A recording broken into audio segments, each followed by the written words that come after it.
வணக்கம். திசைகளின் 10 மணி செய்திகள். சபாவுக்கு 40 விழுக்காடு வருவாய் உரிமை. மத்திய அரசின் நிலைப்பாட்டில் மாற்றமில்லை என பிரதமர் அன்வார் உறுதி.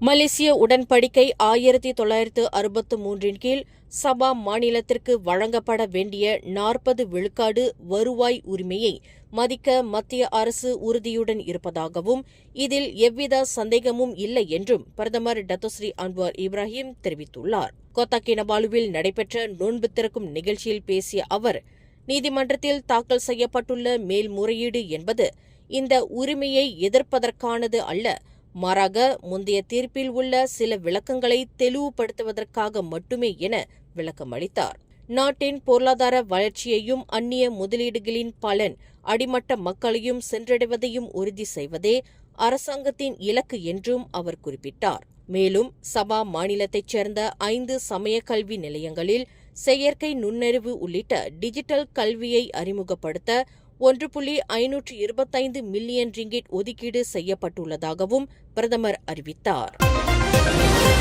விளம்பரங்களைக் கண்டு ஏமாறாதீர்கள், அவசியமானதை மட்டும் வாங்குங்கள்.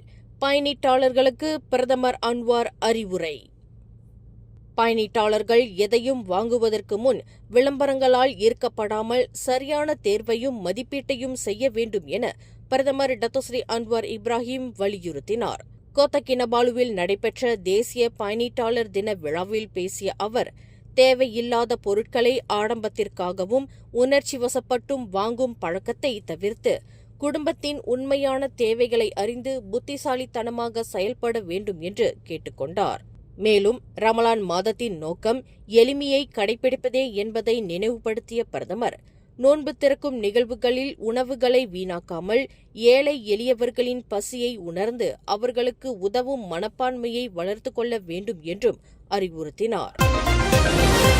மலேசியாவில் தேடப்பட்டு வரும் மத போதகர் ஜம்ரி வினோத்தும் தமீம் டஹ்ரியும் கடந்த வியாழக்கிழமை தரை வழியாக தெற்கு தாய்லாந்திற்குள் நுழைந்திருப்பதை அந்நாட்டு பாதுகாப்பு படையினர் உறுதிப்படுத்தியுள்ளதாக பரித்த ஹரியான் செய்தி நிறுவனம் செய்தி வெளியிட்டுள்ளது. இனங்களுக்கு இடையே பகைமையை உருவாக்கியது, இந்துக்களின் புனித சின்னமான சூலத்தை சேதப்படுத்தியது போன்ற பல்வேறு குற்றச்சாட்டுகளின் கீழ் இவர்கள் மீது வழக்கு தொடர சட்டத்துறை தலைவர் அலுவலகம் உத்தரவிட்டுள்ளது. இவர்கள் இருவரும் முறையான பயண ஆவணங்களை பயன்படுத்தி சுங்கைகோலோ எல்லை வழியாக தாய்லாந்திற்கு தப்பிச் சென்றுள்ளதை மலேசிய காவற்படை தலைவர் டத்தோஸ்ரீ முகமது காலித் இஸ்மாயிலும் உறுதிப்படுத்தியுள்ளார். தற்போது தாய்லாந்து அதிகாரிகளின் உதவியுடன் அவர்களை கண்டறியும் பணிகள் தீவிரப்படுத்தப்பட்டுள்ள நிலையில் அவர்கள் இன்னும் தாய்லாந்தின் தெற்கு பகுதியிலேயே இருப்பதாக கருதப்படுகிறது.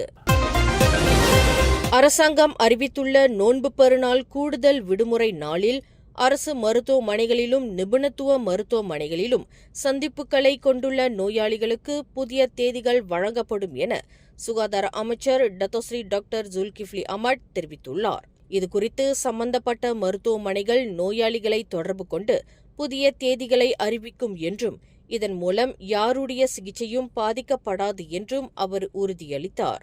அதேவேளையில் மற்ற பொது விடுமுறை நாட்களைப் போலவே அமைச்சின் கீழ் உள்ள மருத்துவமனைகளும் அவசர சிகிச்சை பிரிவுகளும் வழக்கம்போல் 24 மணி நேரமும் செயல்படும் என்று அவர் விளக்கினார். மேற்காசியாவில் நீடிக்கும் மோதலால் விமான போக்குவரத்திலும் எரிபொருள் விநியோகத்திலும் ஏற்படக்கூடிய பாதிப்புகள் குறித்து விவாதிக்க நாளை தேசிய பொருளாதார நடவடிக்கை மன்றம் கூடுகிறது. பிரதமர் டத்தோஸ்ரீ அன்வார் இப்ராஹிம் தலைமையில் நடைபெறும் இக்கூட்டத்தில் உலகளாவிய எண்ணெய் விநியோக தடையால் உள்நாட்டு தொழில்துறைக்கு ஏற்படும் பாதிப்புகளை குறைப்பதற்கான தற்காப்பு நடவடிக்கைகள் குறித்து ஆலோசிக்கப்படும் என்று பொருளாதார அமைச்சர் அக்மால் நஸ்ருல்லா முகமது நசீர் தெரிவித்தார்.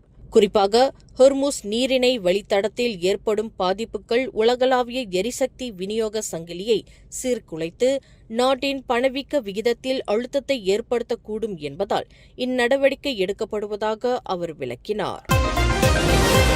அரசாங்கம் அறிவித்துள்ள நோன்பு பெருநாள் கூடுதல் பொது விடுமுறையை முன்னிட்டு தனியார் துறை முதலாளிகளும் தங்கள் ஊழியர்களுக்கு விடுமுறை அளிப்பது அல்லது நெகிழ்வுத்தன்மையுடன் செயல்படுவது குறித்து பரிசீலிக்க வேண்டும் என மனிதவள அமைச்சு கேட்டுக் கொண்டுள்ளது.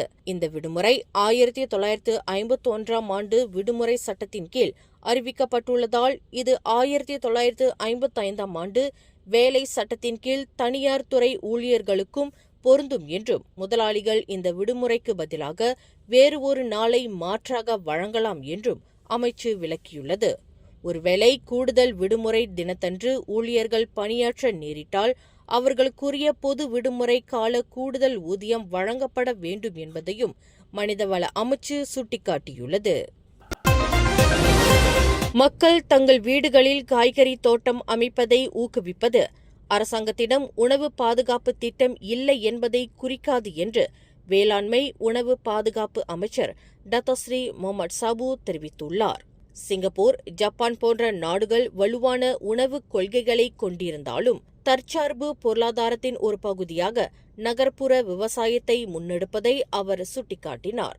உலகளாவிய புவிசார் அரசியல் மோதல்களால் உரவிலை உயர்வு, விநியோக சங்கிலி பாதிப்பு போன்ற சவால்கள் எழுந்துள்ள நிலையில் உள்நாட்டு உற்பத்தியை பெருக்க 9 நீண்டகால வியூகங்களை அமைச்சு செயல்படுத்தி வருவதாகவும் அவர் குறிப்பிட்டார்.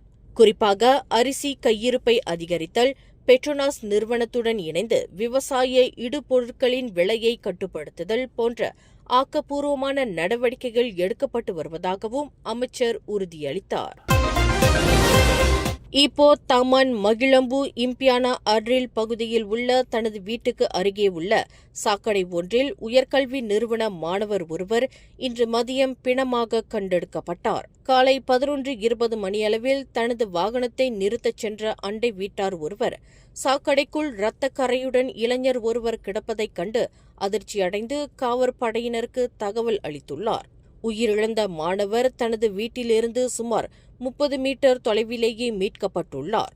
இச்சம்பவத்தை உறுதிப்படுத்திய ஈப்போ காவற்படை தலைவர் துணை ஆணையர் முகமது நஜீப் அம்சா மரணத்திற்கான காரணத்தை கண்டறிய மாணவரின் உடல் ஈப்போ ரஜபுர் மைசூரி பைனூன் மருத்துவமனைக்கு உடற்கூறாய்வுக்காக அனுப்பி வைக்கப்பட்டுள்ளதாக தெரிவித்தார்.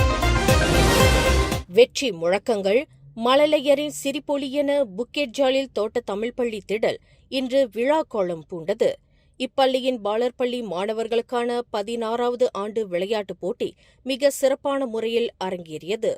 சுப்புத்தே நாடாளுமன்ற தொகுதி மக்கள் பிரதிநிதித்துவ மன்றத்தின் 6வது துணை மண்டல தலைவர் எல்வின் ஆரியரத்தினம் இவ்விளையாட்டுப் போட்டியினை அதிகாரப்பூர்வமாக தொடக்கி வைத்தார்.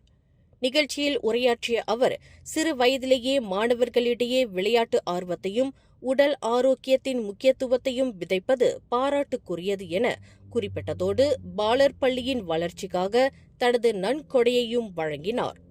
மேலும் செப்புத்தே நாடாளுமன்ற அலுவலகத்தின் உதவியால் இப்பள்ளியில் நடைபெறும் திட்டங்கள் குறித்தும் அடுத்து கிடைக்க இருக்கும் உதவி குறித்தும் அவர் விளக்கினார்.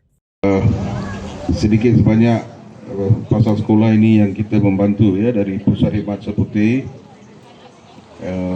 Kita ada food aid program untuk 40 orang tiap-tiap hari ya, tiap-tiap hari sekolah, dan juga kelas Mandarin untuk 2 darjah dari saya ingat ini akan masuk tahun ketiga lah yang dianjurkan oleh YB Teresa Kok, Ahli Parlimen Seputeh dan kita sentiasa melihat macam mana nak bantu sekolah ni.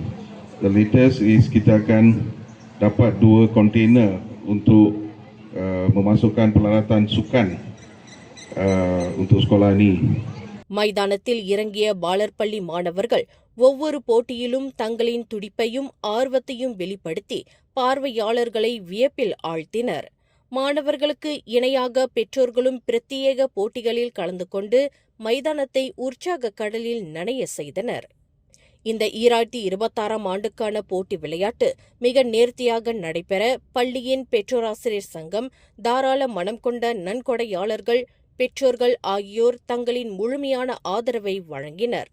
இவ்விழாவை மிக சிறப்பாக திட்டமிட்டு நடத்திய செயற்குழுவினருக்கு பள்ளி நிர்வாகம் தனது மனமார்ந்த நன்றிகளை தெரிவித்துக் கொண்டது. விழாவின் நெகிழ்ச்சியான தருணமாக வெற்றி வாகை சூடிய குட்டி வீரர்களுக்கு சிறப்பு விருந்தினர் எல்வின் ஆரியரத்தினம் அவர்கள் பரிசுகளை வழங்கி பாராட்டினார். கோலாலம்பூர் மருத்துவமனையில் சிகிச்சை பெறும் வெளிநாட்டினர் கட்டணம் செலுத்துவதை தவிர்க்கும் நோக்கில் கடப்பிதழ் கொண்டு வராமல் ஏமாற்றுவதாக சமூக ஊடகங்களில் பரவி வரும் புகார்கள் குறித்து சுகாதார அமைச்சு விரிவான விசாரணைக்கு உத்தரவிட்டுள்ளது. அவசர பிரிவில் பணியாற்றும் ஒரு செவிலியர் மூலம் வெளிச்சத்திற்கு வந்த இந்த புகார் குறித்து கருத்து தெரிவித்த சுகாதார அமைச்சர் டத்தஸ்ரீ டாக்டர் ஜுல்கிஃப்லி அஹ்மத், தகவல்களை வழங்கும் நபர்களின் பாதுகாப்பை உறுதி செய்து விசாரணை நடத்தப்படும் என்றார். அமைச்சின் விதிமுறைப்படி வெளிநாட்டினர் வார்டில் அனுமதிக்கப்படும் முன் 1400 ரிங்கெட் முதல் 2800 ரிங்கெட் வரை வைப்புத் தொகை செலுத்த வேண்டும் என்பதால் அதனை தவிர்க்க அவர்கள் அடையாள ஆவணங்கள் இல்லை என பொய் கூறுவதாக கூறப்படுகிறது. மேலும் உயிருக்கு ஆபத்தான நிலையில் உள்ளவர்களுக்கு வழங்கப்படும் லம்பிரான் ஏ படிவம் என்பது கட்டண விலக்கு அல்ல, அது சிகிச்சைக்கு பிந்தைய கட்டண தள்ளிவைப்பு மட்டுமே என்றும் அமைச்சர் தெளிவுபடுத்தினார். கோலாலம்பூர் செராஸ் தாமான் மலூரியில் உள்ள ஸ்ரீ காமாட்சி அம்மன் ஆலயத்தில் சனிக்கிழமை நடைபெற்ற திருட்டு சம்பவம் தொடர்பாக 32 வயதுடைய உள்ளூர் நபர் ஒருவரை காவற்படையினர் கைது செய்துள்ளனர். அந்த நபரிடமிருந்து திருட்டுக்கு பயன்படுத்தப்பட்ட சில கருவிகளை பறிமுதல் செய்த காவற்படை அவரிடம் நடத்திய சோதனையில் அவர் மெத்தாஃபெத்தமின் வகை போதைப் பொருட்களை பயன்படுத்தி இருப்பதும் உறுதியானது. கைதான நபருக்கு ஏற்கனவே குற்றவியல் போதைப்பொருள் தொடர்பான 13 பழைய குற்றப்பதிவுகள் இருப்பது விசாரணையில் தெரியவந்துள்ளது.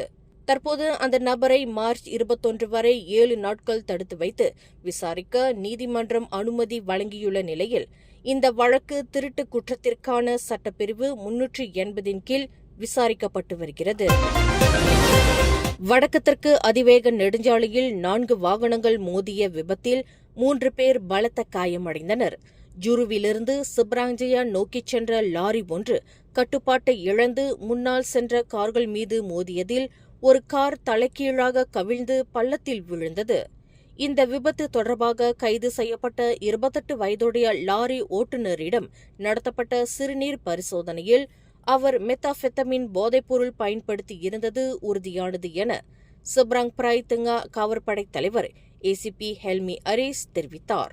தற்போது அந்த ஓட்டுநரை மார்ச் 18 வரை 4 நாட்கள் தடுத்து வைத்து விசாரிக்க நீதிமன்றம் அனுமதி வழங்கியுள்ளது.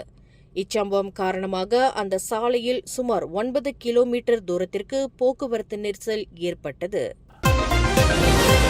மலக்கா ஐர்குரோவில் உள்ள ஜலந்துன் அப்துல் ரசாக் பகுதியில் சட்டவிரோத சாலை பந்தயங்களை தடுக்கும் நோக்கில் நள்ளிரவு முதல் அதிகாலை வரை போக்குவரத்து காவற்படை சோதனையில் ஈடுபட்டனர். இந்த சோதனையின் போது முறையான ஓட்டுநர் உரிமம் இல்லாமை, வாகனங்களை அனுமதியின்றி உருமாற்றம் செய்தது உள்ளிட்ட பல்வேறு போக்குவரத்து விதி மீறல்களுக்காக மொத்தம் 319 அபராதங்கள் விதிக்கப்பட்டதோடு 79 மோட்டார் சைக்கிள்கள் பறிமுதல் செய்யப்பட்டதாக மலக்கா போக்குவரத்து குற்ற புலனாய்வுத்துறை தலைவர் சூப்பரிண்டென்டென்ட் முகமது ஜக்கீர் அஹ்மத் தெரிவித்தார்.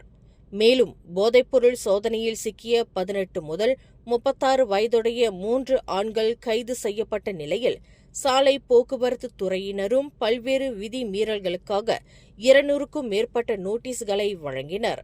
பொதுமக்களின் பாதுகாப்பை உறுதிப்படுத்தவும் சட்டவிரோத சாலை பந்தயக்காரர்களின் அட்டகாசத்தை கட்டுப்படுத்தவும் இத்தகைய தீவிர கண்காணிப்பு நடவடிக்கைகள் தொடரும் என முகமது ஜக்கீர் அஹ்மத் தெரிவித்துள்ளார். மேலும் செய்திகளை தெரிந்து கொள்ள கீழே இருக்கும் பெல் பட்டனை அழுத்துங்கள். உங்கள் மகிழ்ச்சியை வெளிப்படுத்த லைக் மற்றும் ஷேர் செய்யுங்கள்.